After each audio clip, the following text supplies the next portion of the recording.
Saludos, les habla Elisa Tovar Estrada, coordinadora de la Escuela de Formación para la Democracia del Instituto Holandés para la Democracia Multipartidaria. El día de hoy, en el marco del diplomado Conocer para Transformar, haremos una breve reflexión sobre el análisis multidimensional de la pobreza. El objetivo es que podamos problematizar las concepciones tradicionales de la pobreza, observar otras perspectivas que la analizan más allá de solo la carencia económica y podamos hacer algunos ejercicios críticos sobre conocer de dónde se produce la pobreza, conocer las causas de la pobreza y cuál sería el rol del Estado. Empecemos. Muy bien, vamos a empezar hablando sobre qué es la pobreza y cómo ha sido medida. Sabemos qué es la pobreza, vemos fotografías de ella, está cerca de nuestros espacios, en nuestras comunidades. En Guatemala, alrededor del 60% de la población vive en condiciones de pobreza, según las últimas ENCODI y el Censo Nacional. Es uno de los países con los indicadores más bajos de Latinoamérica en términos de desarrollo humano, calidad de vida y satisfacción de necesidades de la población. Entonces, lamentablemente, tenemos que admitir que la pobreza es un tema inherente a nuestra historia y a nuestras realidades cotidianas. Desde los estudios, desde el campo de la investigación, en la academia, en el campo de las políticas públicas también, la pobreza ha sido estudiada desde hace décadas y han habido distintas perspectivas de análisis para comprenderla. La predominante, una perspectiva que ha sido dominante hasta hace algunos años, era la perspectiva económica, una perspectiva tradicional que asociaba la pobreza con carencia de ingresos, o sea, el tener poco dinero para poder satisfacer necesidades básicas, ¿sí? Esta perspectiva es la denominada líneas de pobreza, que tiene que ver con el nivel de ingresos y el nivel de consumo de la población. Sin embargo, esta perspectiva ha sido criticada porque se enfocaba solamente en la carencia económica, o sea, que tan poco dinero tenía una persona para poder satisfacer necesidades, una familia, una persona o un hogar. De esta cuenta, se abrieron debates en las últimas 2 décadas al menos para pensar la pobreza más allá del dinero, más allá de los meros recursos económicos.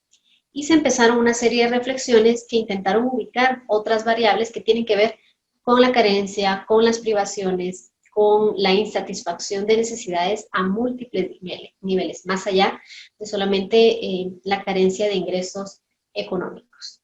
Esto ha sido denominado el análisis multidimensional de la pobreza. En Latinoamérica, distintos autores han reflexionado sobre esto, pero además sobre otras maneras de medir la pobreza, más allá del ingreso monetario.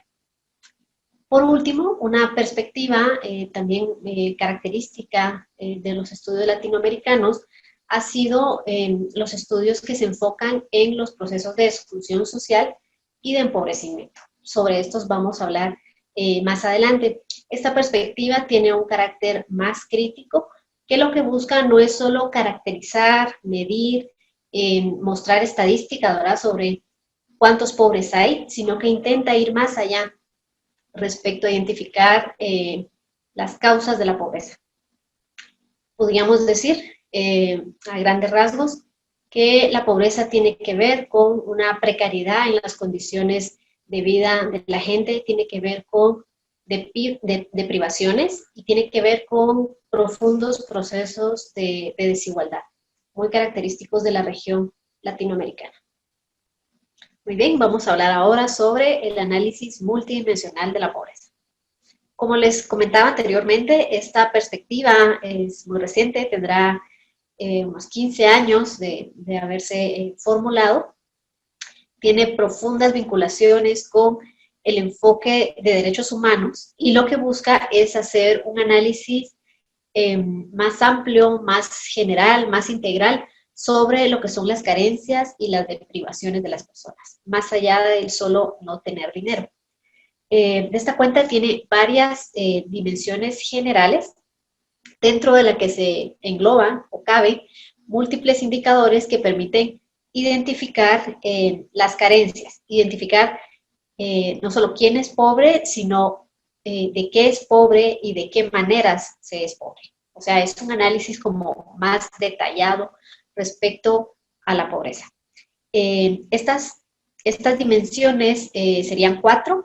La primera tiene que ver con la carencia de oportunidades. Todas ellas, todas estas dimensiones de las que les voy a hablar, tienen que ver con carencias o deprivaciones. Entonces, la primera tiene que ver con carencia de oportunidades. Oportunidades respecto al trabajo, a la educación, posibilidades de recreación. O sea, esos accesos o esas llaves que permiten que la persona pueda ser o hacer cosas, ¿sí? Esa sería la primera dimensión, oportunidades.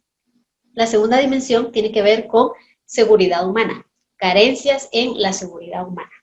Estamos hablando de riesgos, de situaciones de vulnerabilidad, de precarización, de estar en una posición como muy vulnerable frente a conflictos sociales y desprotecciones también, carencias de seguridad humana. La tercera dimensión tiene que ver con carencias de poder y voz. Estamos hablando aquí de una dimensión sociopolítica que tiene que ver con restricciones a las participaciones. No poder ser escuchado, no tener posibilidades de acceso a espacios de toma de decisión, verse limitado de alguna manera para poder participar activamente. La cuarta dimensión tiene que ver con carencias de recursos, recursos económicos, capital, créditos, herramientas que permitirían hacer cosas. Vemos entonces cómo estas dimensiones, las oportunidades, la seguridad humana, el poder y voz y los recursos nos permiten tener una perspectiva y un mapa más general sobre las carencias. No estamos hablando entonces solamente de tener menos de $2 al día para subsistir o no tener los suficientes recursos para poder, por ejemplo, pagar la canasta básica, tiene que ver con alimentos, o la canasta básica vital, que tiene que ver con educación, salud, alimentación, sino que estamos hablando de otras dimensiones que tienen que ver con el desarrollo humano y la complejidad del ser, ¿no? La posibilidad de participar, de tener espacios para poder recrearse, oportunidades para seguirse formando, desarrollando, estar seguro. Nos da entonces una perspectiva como más compleja de lo que serían las carencias. De esta cuenta, una persona puede ser pobre en múltiples niveles. Pudiera tener, por ejemplo, cierta satisfacción de sus necesidades alimenticias, pero pudiera estar restringido respecto a oportunidades de formación, de atención de su salud mental, posibilidades de participación en su comunidad. Si nos damos cuenta, a partir de este enfoque multidimensional de la pobreza, vemos más allá de la mera carencia económica y se generan vínculos entre la pobreza, la desigualdad y la exclusión social. Vamos ahora a ir viendo una por una cada una de estas dimensiones del análisis multidimensional de la pobreza, pero desde la perspectiva de personas jóvenes. Muy bien, vamos a hablar ahora desde la perspectiva de los jóvenes. En el año 2019 les presentamos a jóvenes de 6 departamentos del país estas dimensiones de análisis multidimensional de la pobreza y les pedimos que nos ayudaran a identificar de qué serían pobres los jóvenes en Guatemala en cada una de estas dimensiones. O sea, que intentáramos explicar las condiciones de pobreza, de carencias y de deprivaciones para jóvenes de Guatemala en cada una de estas dimensiones. Empezaremos con la dimensión de los recursos. Los jóvenes identificaron, bueno, el indicador más obvio, ¿verdad?, de pobreza, que tiene que ver con la carencia de ingresos. Señalaron una insuficiencia de ingresos, la disposición de empleos muy precarios en los departamentos, en los municipios y en las zonas rurales, empleos de baja remuneración, predominantemente vinculados a la agricultura, a empleos de servicio doméstico. Aquí hacía una diferenciación muy interesante, ¿verdad?, respecto a género, sobre trabajos de agricultura precarizada para los hombres y empleo doméstico para las mujeres, la posibilidad de participación en en la industria de la maquila, pero en condiciones nuevamente de empleos precarios, de muy baja remuneración y con altas condiciones de explotación laboral. En términos de disposición de recursos para la salud y la juventud, hablaron de desabastecimiento de los centros de salud. Si acaso hay centro de salud en su localidad, hablaban de que estos centros de salud estaban generalmente desabastecidos de medicina o de personal médico o de enfermería que pudiera brindarles asistencia. Señalaban también precariedad de servicios específicos para jóvenes respecto a salud sexual, reproductiva, salud mental también, lo señalaban como una gran carencia.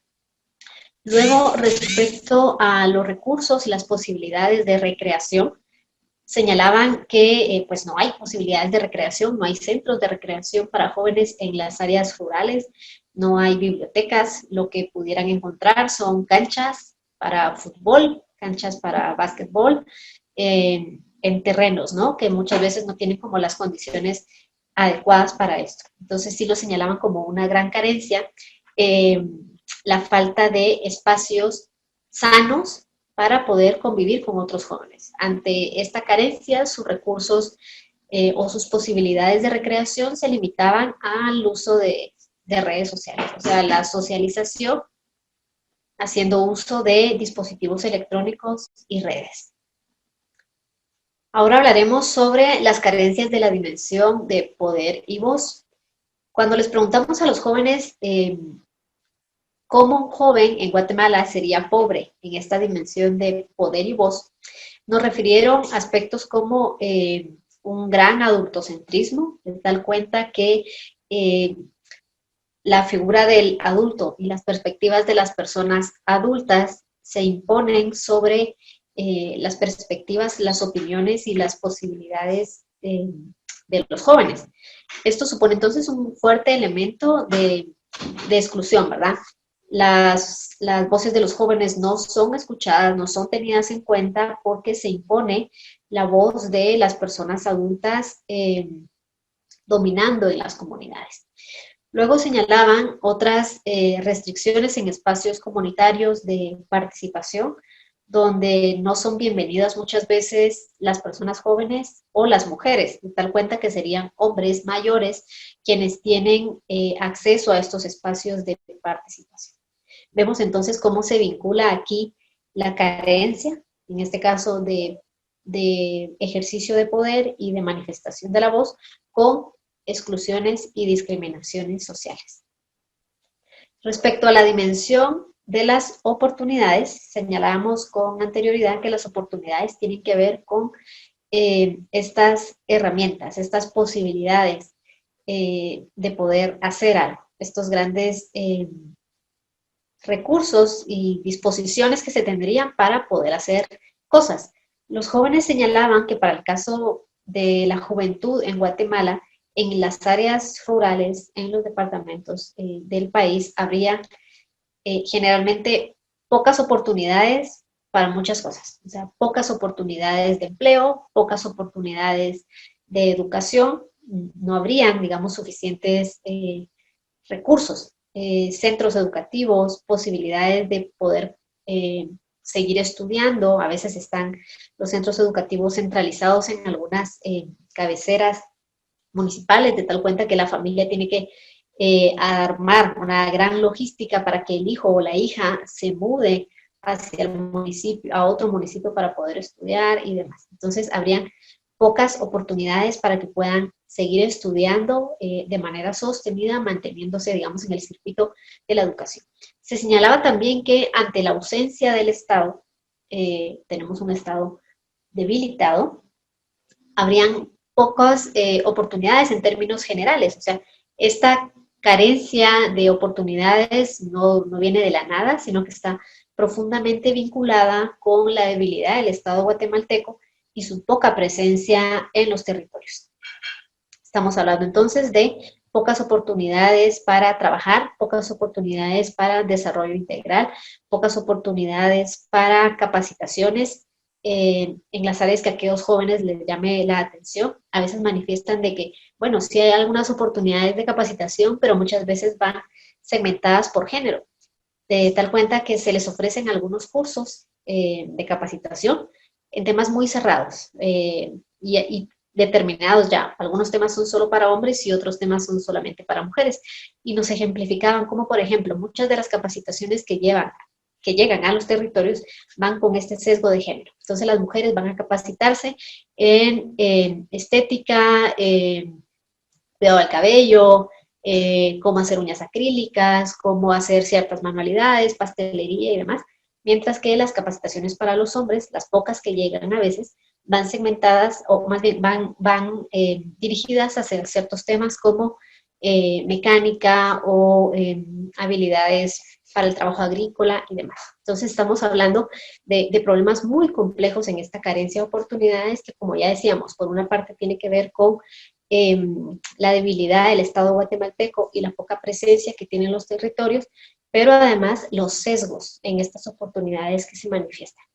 Los jóvenes nos manifestaban también que en algunas ocasiones, cuando llegan oportunidades de capacitaciones, de formaciones, de activación y de participación, muchas veces estas oportunidades llegan bajo las lógicas de voluntariado. Entonces no hay una posibilidad que los jóvenes se vinculen de otras maneras, sino que hay una fuerte tendencia a procurarles a que se vinculen, pero en términos de volverse voluntarios de alguna iniciativa o demás. Y eso lo planteaban ellos de manera crítica.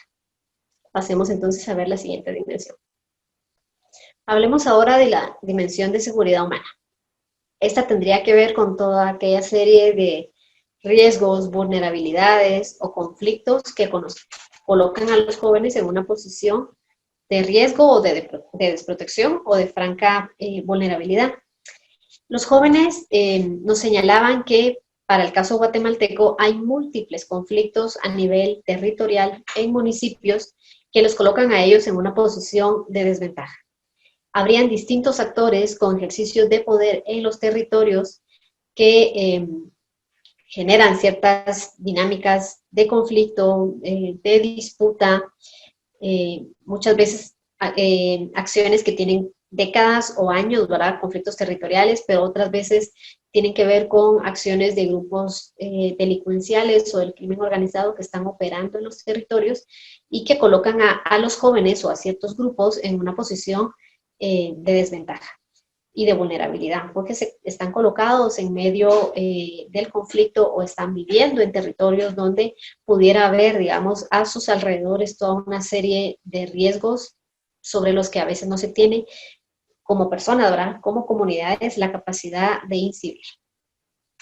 Diversos conflictos como trata de personas, crimen organizado, narcotráfico operando en los territorios, violencias contra la mujer, violaciones, violencia machista dentro de las casas, serían algunos de estos factores que colocan a las juventudes en posiciones de riesgo.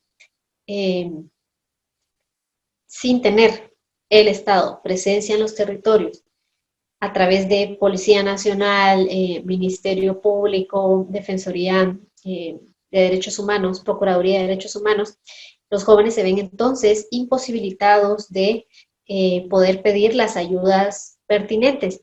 Y señalaban cómo en muchas ocasiones toda esta serie de violencias, de riesgos, de conflictos de los que ellos son testigos o en los que están inmersos en el marco de sus comunidades, termina impactando la salud mental de los jóvenes. Entonces no se trata solamente de violencias físicas o de la vulnerabilidad por saberse que se está en un área de riesgo, sino que muchas veces llega incluso a afectarse la salud mental, la paz de estas personas. Seguramente ustedes han escuchado expresiones como son pobres porque quieren, si ya tienen tantos hijos porque siguen teniendo más, no hay que darles el pescado, sino que hay que enseñarles a pescar. Estas argumentaciones son muy comunes. Resulta paradójico que en un país como Guatemala escuchen con tanta frecuencia expresiones de este tipo, ahora teniendo en cuenta que tenemos casi el 70% de la población en condiciones de pobreza. son súper comunes. En el año 2008-2009, cuando iniciaron los programas de transferencias monetarias condicionadas, se armó todo un debate en periódicos, en columnas de opinión, en programas de radio, de analistas que estaban en contra de este nuevo tipo de política social, que lo que buscaba era dar una transferencia de dinero a mujeres en comunidades rurales para que pudieran llevar a sus hijos a la escuela y al centro de salud a vacunarles. Y las argumentaciones que habían detrás tenían que ver con estos enunciados que les dije al inicio, un poco, ¿no? No hay que darles el pez, hay que enseñarles a pescar. Este tipo de argumentaciones esconde una serie de prejuicios y de estigmas sobre la pobreza. Primero, pensarla como un estado natural del ser humano, un estado casi fortuito. Luego, una serie de prejuicios sobre quién es la persona, ¿verdad? La persona pobre se considera, ¿no? Desde el prejuicio. Puede ser haragana, puede ser irresponsable, puede ser modada y demás. Pudiéramos calificarlas como posiciones muy simplistas que naturalizan el hecho de ser pobre y que por otra parte condenan a la persona pobre. La plantean como responsable de esa situación de precariedad. Si nos vamos a perspectivas más críticas, pudiéramos reflexionar sobre las causas de la pobreza. El enfoque de empobrecimiento es precisamente una perspectiva reciente, bueno, de las últimas décadas, que lo que busca es hacer una reflexión relacional, o sea, en términos de relaciones de poder, y una reflexión histórica, casi como un rastreo, así, tipo Sherlock Holmes, detectivesco, para ir identificando, descentrando cuáles son las causas, los orígenes y las motivaciones de la pobreza.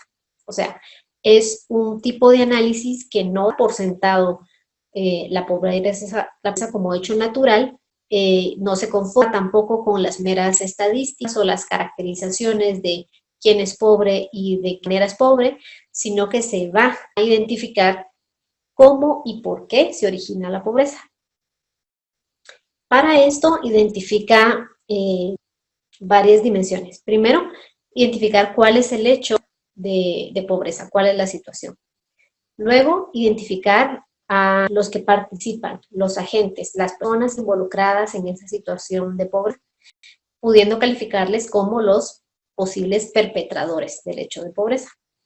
Y luego se identifican las relaciones, los procesos, las dinámicas, o sea, qué es lo que sucede, cuáles son las situaciones que tienen que encadenarse, que tienen que ir sucediendo para que se figure el hecho de pobreza.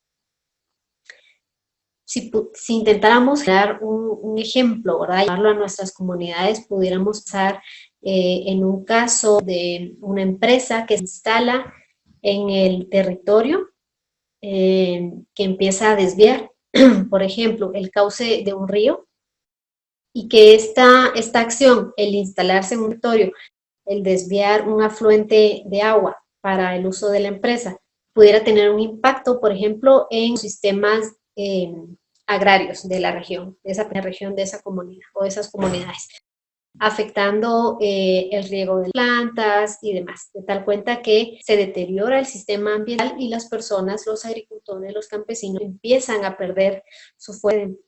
Entonces, aquí sería como fácil reconstruir el escenario, ubicar cuál es el hecho de pobreza, quiénes son los perpetradores, ¿verdad? Y cuáles son las dinámicas o los usos que fueron ocurriendo. Entonces, se identifica el hecho, una empresa se instaló en el territorio, quiénes son los involucrados, quién es la empresa que llegó, puede ser una empresa nacional, una empresa tradicional, quiénes fueron las autoridades, dieron la autorización para que esta empresa se instalara, desde el Ministerio de Ambiente hasta el gobernador o el alcalde municipal, ¿verdad? Quienes participaron en ese proceso de autorización. Luego, ¿qué empezó a ocurrir? Bueno, la empresa empezó a desviar el cauce del río para sus actividades industriales, afectando entonces el ecosistema en sí, ambiental, ¿no? Pero afectando también los medios de vida, el trabajo agrario de las comunidades que estaban asentadas alrededor del cauce del río. Entonces, ¿qué sucedió? Empezaron a desviar. ¿Qué pasó después? Las personas tenían el recurso hídrico, el agua, para poder mantener el sistema de riego, los cultivos empezaron a deteriorarse, los campesinos no pudieron, digamos, continuar con la cadena de producción de los vegetales, las hortalizas, las flores, no sé, que se cultivaran en esa comunidad, no pudieron cumplir entregas, no pudieron llevarlos a los mercados locales más próximos y se empieza a ver toda serie de precarización, ¿sí?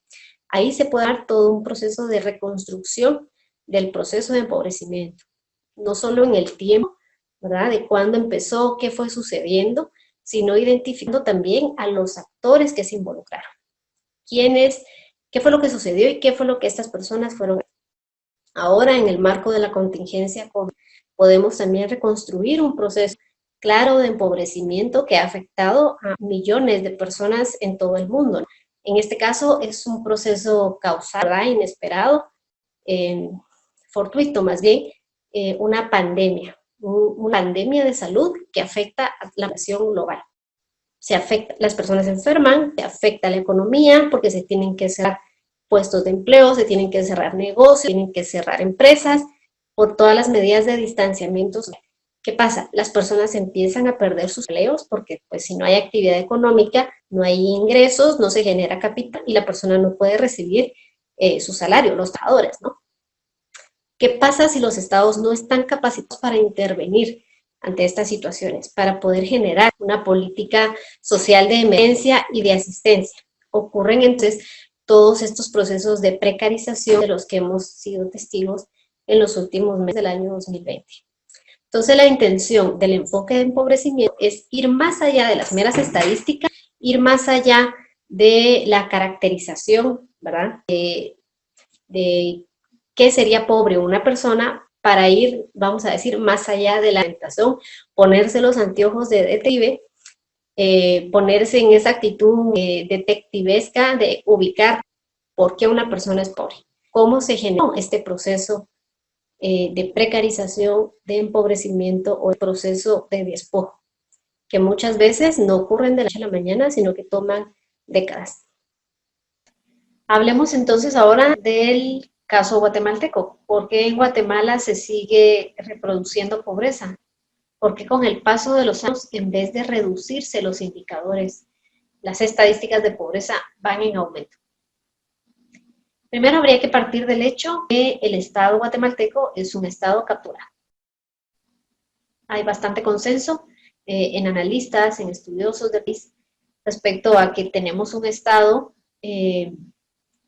insuficiente, un Estado que está conducido a partir de los grupos de poder que tienen una injerencia excesiva o indebida dentro del aparato estatal.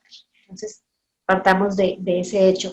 El Estado guatemalteco es un Estado capturado por élites que tradicionalmente habían sido las élites económicas. Los militares habían tenido también una gran influencia dentro de las orientaciones del Estado.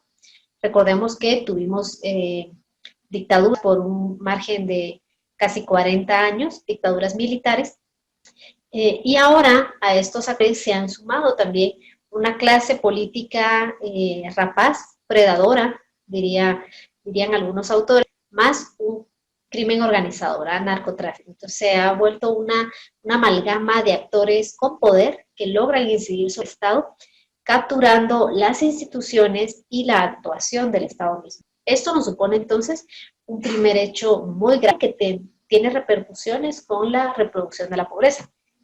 Si el Estado está capturado, no va a operar de acuerdo a un proyecto político-económico general que busque el bienestar de las mayorías, sino más bien se orienta hacia la satisfacción, los intereses, las prioridades de estos grupos de poder que acceden al mismo. Si observamos la historia de Guatemala, producto de capturas del Estado, el Estado guatemalteco es un Estado en números rojos, digamos, es un Estado que no tiene suficiente ficha en la billetera. El poder de las élites ha orientado, más bien ha influido para que no puedan realizarse grandes transformaciones en materia económica y fiscal. Ha habido una gran resistencia histórica para la reforma de los impuestos, la reforma fiscal. Si el Estado no tiene suficientes ingresos, cómo va a ser capaz de invertir en áreas prioritarias como la salud o la educación. De hecho, el Estado guatemalteco tiene uno de los indicadores más bajos respecto a inversión del Producto Interno Bruto en materia de salud y de educación. O sea, invertimos poquísimo respecto a nuestros, por ejemplo, nuestros países vecinos como Salvador, Honduras, Costa Rica. Entonces tenemos un Estado capturado, un Estado debilitado en sus funciones. No tiene suficientes recursos y si no tiene suficientes recursos, no puede venir e invertir en áreas estratégicas. Luego, si pensamos en términos históricos, nos vamos a dar cuenta que el Estado guatemalteco no se constituyó a partir de un gran pacto nacional integrador de todas las culturas, sino más bien se constituyó como un Estado que diferenciaba condiciones de ciudadanía. Un Estado para los criollos y los ladinos, que se beneficiaban generalmente de las actuaciones estatales, y un Estado para los indígenas, para la población indígena. Este aspecto es un basamento fundamental, no solo del Estado, sino de las relaciones sociales en Guatemala, cimentadas o ancladas a estos aspectos de racismo estructural y de diferenciación entre las condiciones de ciudadanía y las posibilidades de derechos y garantías para todas las personas. Por otra parte, el machismo tiene fuertes implicaciones en la reducción de la pobreza. No es lo mismo ser un hombre pobre que una mujer pobre. Las mujeres, por las diferenciaciones de género, generalmente han sido sujetas, destinadas al ámbito doméstico, al ámbito privado, a las tareas de cuidado, han sido restringidas en las posibilidades de formación, de educación, de capacitación. Esto les coloca en una posición, o nos coloca en una posición de desventaja frente a los pares masculinos. Entonces, la reproducción de la pobreza tiene muchas aristas que tienen que ver con el Estado mismo, ¿sí? Cómo se ha constituido, cuál es el proyecto de nación, ¿verdad? De comunidad sobre la que se ha constituido el Estado en un territorio. Tiene que ver también con las calidades de la democracia, que tanto defienden los derechos de todas las personas, pero además tiene que ver con aspectos culturales fundamentales como el racismo o el patriarcado. Es súper complejo entonces todas estas variables que se unen y que tienen que ver con por qué se sigue reproduciendo la pobreza con el paso de los años. Tiene que ver con historia, tiene que ver con patrones que se han repetido con el paso del tiempo, patrones culturales, tiene que ver con patrones institucionales, ¿sí? Y relacionales.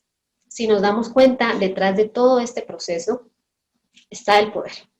La reproducción de la pobreza tiene fuertes vínculos con el ejercicio del poder, con esos imaginarios y esas prácticas que se llevan a la acción, que se fundamentan en que unas personas se benefician, acumulan privilegios, se enriquecen, mientras otras personas resultan precarizadas.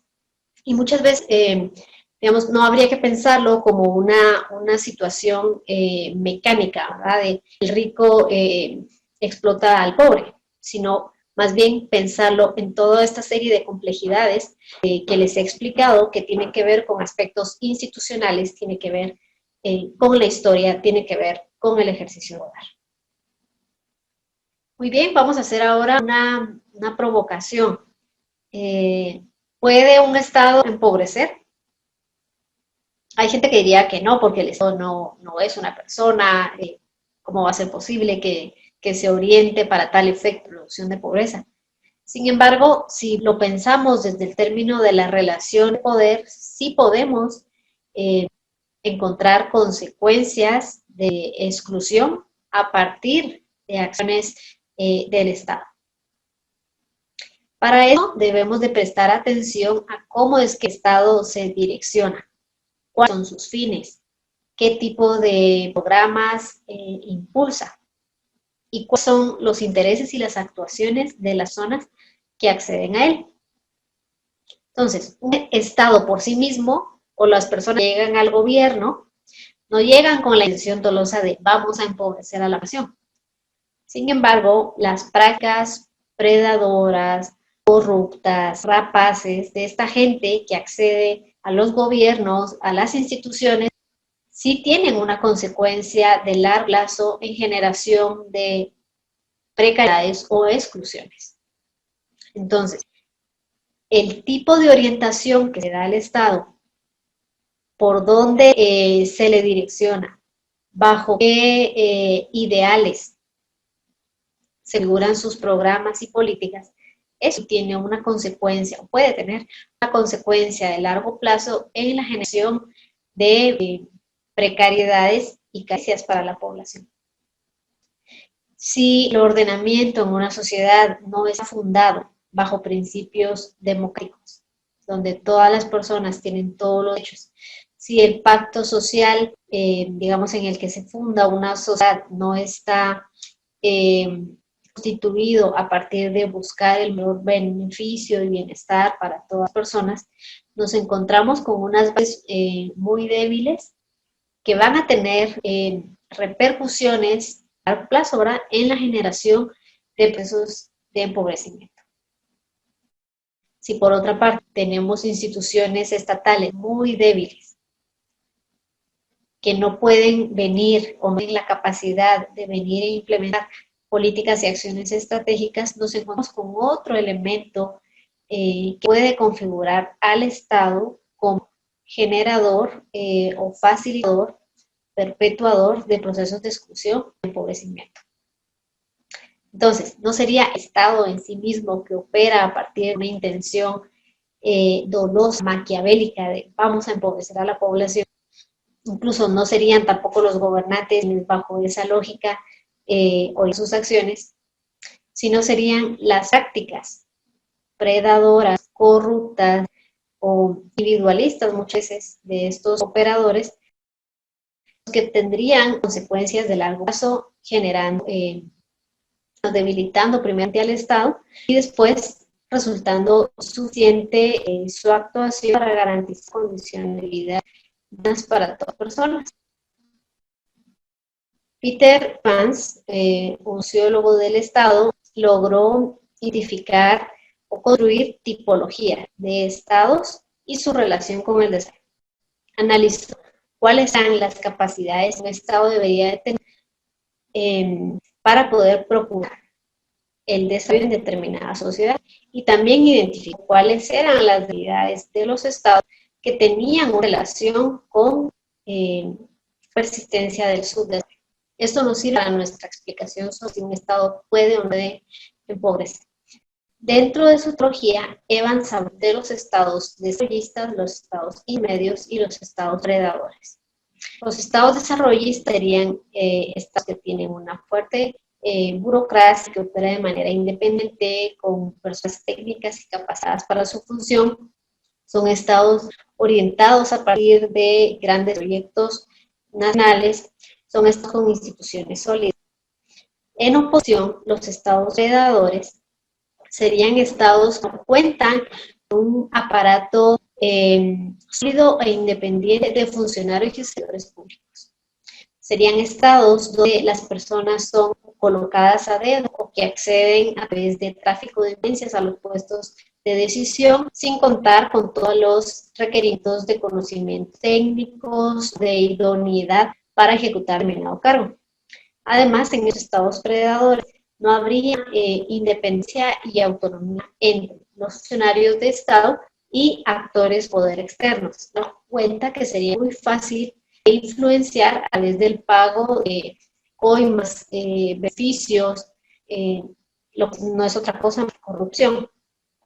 Aparte, estos estados predadores, de lo que nos habla Evans, están sumamente debilitados en sus capacidades institucionales. Ser estados que no tienen presencia en el territorio, estados que no están presentes con sus instituciones, sea estas instituciones de seguridad, instituciones de salud o de educación. O sea, son estados que no están en el territorio, que tienen poca o nula cobertura.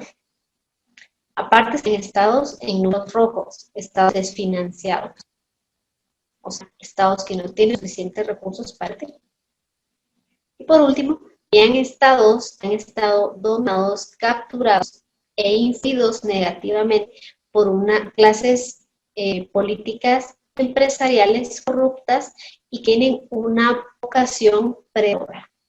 Es decir, que acceden al aparato público no para generar o impulsar un proyecto nacional determinado, sino más bien acceden al aparato público para beneficiarse a sí mismos los círculos de poder. Hecha esas explicaciones sobre la relación que el Estado tendría con la pobreza, tenemos que tener un último elemento muy claro. El Estado en sí mismo no sería el problema, no más bien el juego de poder que se configura alrededor del Estado. El tipo de actores políticos que acceden a la conducción del aparato estatal, el tipo de actores que hacen gobierno. El Estado y sus instituciones son necesarios para poder ordenar la vida en una sociedad. Formulaciones que hagan de la función social del Estado. Esto nos debe dar muy claro porque en las últimas 3 décadas ha habido intentos sistemáticos de minimizar el Estado a su mínima expresión. Ahora, en el año 2020, podemos ver repercusiones que 30 años de intentos neoliberales de minimización del Estado y de sus instituciones y de sus funciones, podemos ver las graves consecuencias que tienen respecto a la persistencia de caridades y desigualdades. A continuación les presentaré un esquema que intenta mostrar los vínculos entre la captura del Estado, la debilidad del Estado y la generación de procesos de exclusión y de crecimiento. Hemos llegado al final de nuestra exposición sobre la multidimensionalidad de la pobreza y los procesos de empobrecimiento. Hace unos momentos les hacía una provocación sobre si el Estado tendría el potencial de empobrecer a una población. Ahora vamos a verlo en este esquema. Vamos a partir del hecho de la captura del Estado. Si un Estado está capturado, si cuenta con pocas condiciones de autonomía, porque acceden a él grupos con gran poder de influencia, el Estado no va a poder contar con el suficiente margen de autonomía y capacidad para poder impulsar acciones de carácter más general y de beneficio para todos los sectores y todas las personas. En un video anterior habíamos hablado sobre cómo ocurría el proceso de captura del Estado. Toda esta suerte de acciones, de mecanismos, de patrones de acción que se configurarían para limitar la autonomía del Estado. Hablamos también de todas las orientaciones y las prácticas predadoras de las élites y no solo las élites, grupos de poder, los actores políticos que acceden al Estado y que minan, que socavan, que limitan la autonomía o la capacidad estatal. Partiendo de ese hecho, que el Estado pudiera estar capturado, ¿verdad? Sus instituciones estarían cooptadas y el Estado estaría funcionando a partir de los intereses de ciertos grupos, es que ocurrirían procesos como el moldeamiento del modelo económico, o sea, la configuración de un modelo económico orientado a la acumulación, a la extracción de recursos, a la concentración de recursos. Por otra parte, si el Estado está capturado, se va a configurar un sistema político e institucional que beneficia a los poderosos, ¿sí? A los con poder de influencia, mientras que puede afectar a las grandes mayorías. Aquí estaríamos hablando, por ejemplo, del acceso a la participación política, del acceso a la justicia y de ciertos beneficios que operan a través de la política pública. Entonces, tenemos un Estado capturado con poca autonomía. A partir del proceso de captura del Estado, se moldea un modelo de acumulación que tiene que ver con la política económica y la política fiscal. Si él está capturado y opera a partir de los intereses de ciertos grupos, la política económica y la política fiscal va a ser orientada a partir de la visión económica que estos grupos tengan. En el caso de Guatemala, estas dos políticas fundamentales, la política económica y la fiscal, han sido orientadas hacia ciertos sectores productivos. Por ejemplo, la instalación de la maquila como gran sistema de empleo desde los años 80 y la introducción o la promoción más bien de inversiones extranjeras que lo que buscan es extracción y explotación de recursos naturales. Caben aquí todos los casos de mineras o hidroeléctricas. Vemos entonces que la política económica se orienta fomentando cierto tipo de actividad económica y generando también cierto tipo de empleo, ¿no? Sabemos que la maquila nos ofrece a las personas un empleo de muy baja remuneración. Ha sido un sector industrial muy cuestionado por las violaciones de los derechos humanos, derechos de los trabajadores que pudieran ocurrir, de toda la lógica dinámica de este sector productivo. Por otra parte, la política, partiendo nuevamente, de hecho, de un Estado capturado y figurado a partir de los intereses de ciertos grupos con poder, la política fiscal pudiera verse debilitada. Si el Estado no cuenta con los recursos suficientes para poder invertir, tenemos una política social insuficiente, precarizada. Si la política fiscal se configura a partir de una lógica regresiva, quiere decir esto, que en vez de procurar que las personas tienen más ingresos, paguen más impuestos. Más bien lo que se busca es que los ricos paguen menos o se vayan reduciendo en medida de lo posible los impuestos. Lo que vamos a tener es que el presupuesto nacional queda configurado de manera muy débil, o sea, no se configura un presupuesto fuerte y que tenga una orientación de servicio social y que esté debidamente financiado para atender aspectos como la salud, la educación y protección social. Entonces aquí hay otro fuerte elemento de precarización y debilitamiento del Estado. Último, en términos de política social, si el Estado está debilitado, si el Estado no cuenta, debilitado en sus instituciones, si el Estado no cuenta con los recursos y los financiamientos suficientes, lo que se nos figura entonces es una política social, educación, salud, protección social, bienestar, que se viene construyendo como la cenicienta de las políticas públicas. Políticas que no tienen suficientes recursos, políticas que son focalizadas hacia ciertos sectores y que no alcanzan o abarcan a la gran mayoría de la población.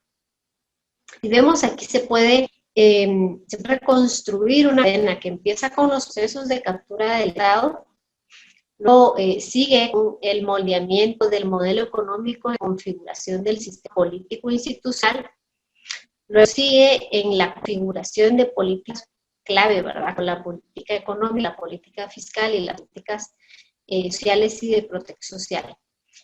Cada una de estas políticas, la manera en que cobra, la manera en que se configura, va a tener una consecuencia que puede darse en problemas sociales y económicos.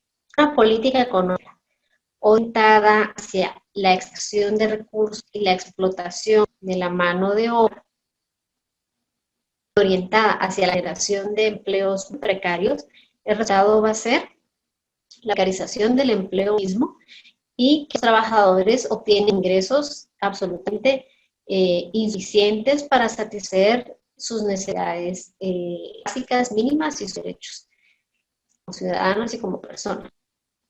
Una política fiscal debilitada que no le permite al Estado contar con suficientes recursos, en última instancia lo que va a provocar es una gran concentración de riqueza en muy pocas manos y desigualdades. Hay datos que nos revelan cómo en las últimas 2 décadas el excedente de explotación de las empresas ha ido en una en un franco ascenso sostenido, o sea, las empresas están produciendo riqueza. Sin embargo, si contamos las estadísticas de este excedente de explotación con las estadísticas de remuneración a los trabajadores, vamos a ver graficado de manera brutal y cruda la gran desigualdad que ocurre en Guatemala. Mientras las empresas siguen, con el paso de los años, generando grandes volúmenes de riqueza, medido en millones de sales, las remuneraciones a los trabajadores, es decir, los salarios, no van siguiendo esa misma ruta de ascenso de la generación de riqueza, que se han mantenido sin evolucionar positivamente. O sea, las empresas están ganando dinero mientras los trabajadores siguen manteniendo los mismos salarios. Lo que está detrás de eso es un claro proceso de concentración de riqueza y de perpetuación de las desigualdades. Finalmente, en términos más sociales, si el Estado está debilitado y por consiguiente su política social está debilitada, lo que vamos a tener es una inversión insuficiente, vamos a ver una escasa cobertura, vamos a ver una falta de acceso a condiciones mínimas como escuelas, medicamentos, protecciones sociales, medidas afirmativas y demás. Al estar debilitada la política social, las consecuencias van a ser desprotección de trabajadores, familias y de colectivos específicos, mujeres, jóvenes, adulto mayor, colectivos muy particulares, y que en última instancia tiene que ver con procesos de exclusión y de vulnerabilidad. Si hacemos una suma de todos estos aspectos, con los ingresos insuficientes, la precarización del empleo, la alta concentración de riqueza en muy pocas manos, la desprotección social y la exposición a vulnerabilidades de distintos tipos sociales y económicos, encontramos la receta perfecta para la perpetuación de la pobreza. La intención del esquema era poder evidenciar todo el entramado que da vida o permite la reproducción de la pobreza en el largo plazo y que tiene que ver con no solo la acción del Estado y sus instituciones, sino que tiene que ver en trasfondo con el pacto de dominación, tiene que ver con el ejercicio de relaciones de poder de estos grupos que acceden al Estado para beneficiarse de él, para enriquecer, en vez de acceder al mismo para orientarle a partir de espíritus más amplios, a partir de objetivos generales, que la satisfacción, la garantía de derechos, el bienestar de todos y todas. Muy bien, hemos llegado al final de nuestra reflexión sobre la multidimensionalidad de la pobreza y los procesos de empoderamiento. La intención era venir y provocar y aportar más elementos para comprender la pobreza más allá de la carencia de recursos económicos. Comprender la pobreza desde perspectiva multidimensional nos permite identificar los vínculos que tiene con procesos como la exclusión social o la desigualdad. Luego, analizar la pobreza de una perspectiva crítica, con mirada histórica, nos va a permitir descubrir los elementos causales de la pobreza. No basta con contar a las personas pobres, no basta con describir cuáles son estas carencias o precariedades que enfrentan, no basta con ubicarla geográficamente y saber cuáles son los municipios, las localidades más pobres, sino que es necesario hacer ejercicios críticos de pensamiento sociopolítico que nos permita comprender las causas de la pobreza, de dónde surge, qué se mantiene, por qué se perpetúa en el tiempo. Las últimas reflexiones que hemos hecho posicionaban al Estado como actor fundamental en la reproducción y perpetuación de la pobreza, pero no al Estado en sí mismo como conjunto de instituciones, sino más bien al Estado operando a partir de la conveniencia y la influencia indebida de grupos de poder. Esto es un elemento clave para el caso guatemalteco. Necesitamos tomar cada vez mayor conciencia sobre los procesos de captura del Estado. ¿Quiénes son los actores que han accedido a los espacios de poder? ¿Cuál es el tipo de programa económico y político que estos grupos con poder de influencia han empujado? ¿Cuál es el modelo de desarrollo que estos grupos han favorecido? Para poder entender las consecuencias y poder comprender los indicadores de pobreza. No basta con ver que estamos, después de la crisis de COVID, acercándonos al 70% de la población en condiciones de pobreza. No basta eso. Necesitamos comprender cuáles son los orígenes, cuáles son las causas, cuáles son los elementos históricos y de poder que siguen permitiendo que la pobreza se reproduzca. Solo conociendo estos elementos causales de relación de poder, de debilitamiento de instituciones, de captura de Estado, de insuficiencia de políticas públicas, vamos a poder empujar acciones transformadoras. Gracias por su atención.